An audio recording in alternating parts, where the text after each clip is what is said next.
Hi, I am going to be reviewing a couple of Spanish apps today.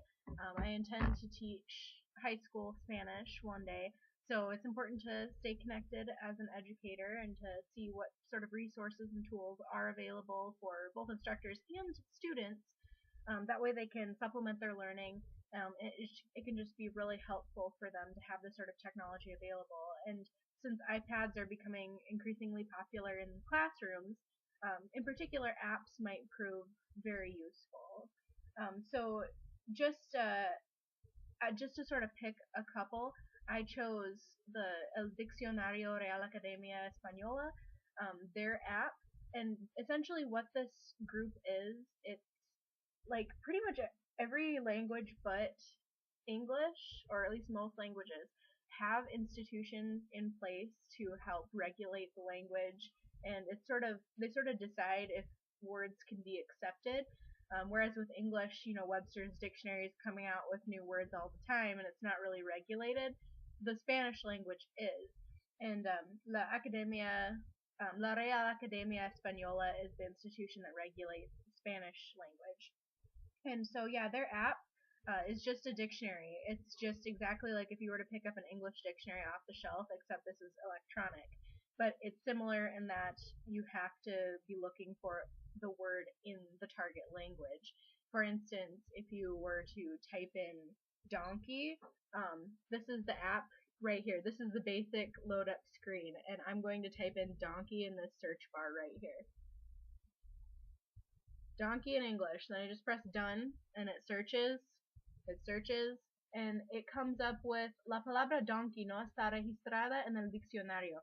It's not registered in the dictionary because it's an English word. It has some suggestions though, like don, donar, doncel, donde, doneo, oki. So these are all Spanish words that it thinks you might be trying to say because it's not recognizing the English word. And it's just a really basic app that way. And pretty much the only things that you can tweak about it is how definitions are displayed to you. Like you can do segments and different kind of groupings. I'll show you what it looks like when you actually type in a Spanish word. For instance, casa, the first one that comes to mind, comes up with casa, the noun, and casar, to marry. So we'll just click on the noun one, and yep, it comes up with a bunch of different definitions. Un edificio para habitar, a building to live in. Edificio de una o pocas plantas, destinado a vivienda unifamiliar. It's a building with one or a couple different levels, destined to be like a family residence, essentially. And then it just keeps going in that fashion with just different definitions, kind of in the way that like the Oxford English Dictionary would. It would give you a bunch of different definitions of the same word, and maybe a couple synonyms, but it's not really known for its synonyms, not like some other apps that I've seen. So it's just a very basic app in that respect. And with that saying, I would not recommend it for high school Spanish.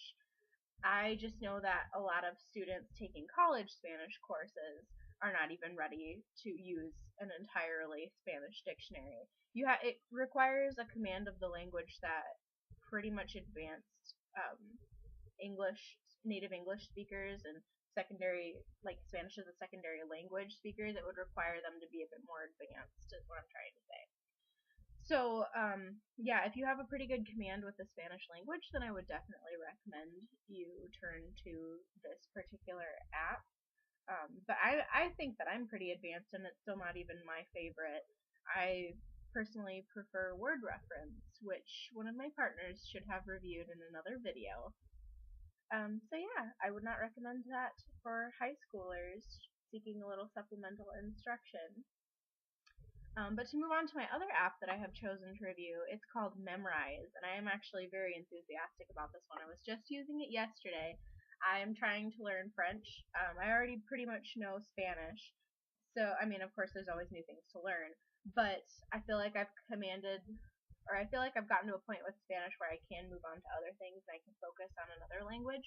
So I am trying to learn French. And Memrise is a really neat app, honestly. Like you can choose a bunch of different languages. Like they've got Arabic, Chinese, Turkish, Spanish, French, German, English. The ones that I have on my load up screen are Learn Basic French and Learn Basic Spanish. And as far as like Learn Basic French goes, I just clicked on that little tab and this is what shows up. It's got kind of a planting theme going on. Like if you click on a unit, you're like watering it, you're cultivating it. That's why it's the play on the word memrise, like growth. So once you do keep cultivating, they go from like watered and seeds, little images, to flowers, which I don't really have anything to show you on here because I haven't gotten that far yet. But they'll eventually like bloom, blossom. So I kind of like that theme. And just looking at this right now under the Learn Basic French, I have an introduction, basic sentences, personal pronouns, verbs, and so far I've just gotten to verbs, which is être, être, être. It's French is obviously very foreign to me. I'm not used to making certain noises that the French language makes, but that is to be. So it's just like the other languages that I've learned. You know, you learn like I am, she is, he is. That's very basic stuff, and that's about as far as I've gotten with French. But I can tell you that I feel like I've actually learned a lot, and I've only done 4 of these little boxes here. Notice only 4 are watered. But I can say, je suis Brittany. I am Brittany. I can say I speak English. Je parle anglais. I can say I would like some coffee. Je voudrais du café. And I feel just really like if I keep going with this, I could understand it. And I do like I said, I like the theme. And as far as user interface and just sort of ease of use, well, I just clicked on this first little section that I have, and this is what comes up as far as practicing goes. You have yes, and you have to click which one is how you say yes in French. So click on oui, and this is what shows up there. It says your progress meter. It shows how you did in this overall unit. And then instead of continuing on, you can press that home screen and it'll take you just right back here. Oh, and look, I got a little flower. So I have cultivated this little unit. So awesome, got to see what happened there. And then if I just click on like the settings, that little gear up in the top right, it shows availability offline. And if you change it to on, like right now it's off, I'm not available offline. I believe that's when it starts downloading. Like you can download these units onto your phone, so you don't have to have an internet connection. I believe that's all that does.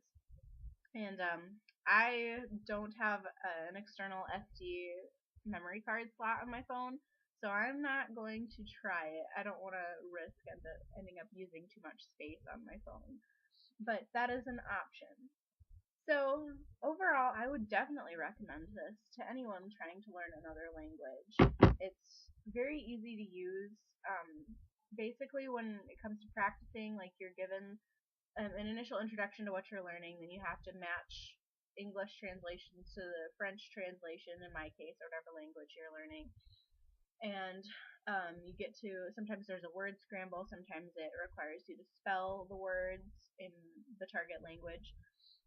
And then, yeah, once you're done with a unit, it gives you a progress report. So I just think it's a very simple app to use, one of the more simple ones I've used. I have downloaded quite a few. I would, if I were a Spanish teacher, which I hope to be one day, I would definitely encourage my students to use it. It has a fun theme, and it actually, at least for me, because teachers are always learners too, I did learn a lot using it myself. So, yes, in conclusion, I would not recommend el Diccionario de la Real Academia Española. because it is too advanced. It's more for native speakers than anything. Of course, non-native speakers can use it, but I wouldn't recommend it to high schoolers. And I would recommend Memrise. It's just a great app overall. So thank you for tuning into my review, and I hope you found it helpful in choosing an app that's right for you and your setting. So thank you.